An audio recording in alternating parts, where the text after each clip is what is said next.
আজকের এই নিরামিষ পদটা তোমরা পোলাও, লুচি উভয়ের সাথেই সার্ভ করতে পারো।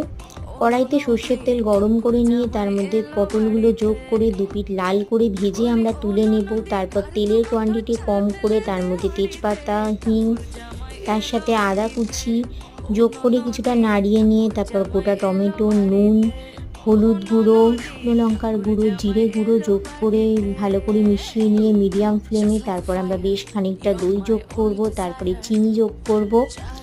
তারপরে আগে থেকে সেদ্ধ করে দুপিঠ লাল করে ভেজে নেওয়া ছোট আলু দিয়ে তারপর আগে থেকে ভেজে রাখা পটল দেব। ভালো করে মিশিয়ে নেওয়ার পর তারপরে ঘি, শাহি গরম মশলা, তার সাথে কিশমিশ, কেওড়া জল যোগ করে লো ফ্লেমে 5 মিনিট ঢাকা দিয়ে নিয়ে তারপর ঢাকা খুলে আমরা গরম গরম সার্ভ করে নেব আজকে নিরামিষ আলু পটলের রসা।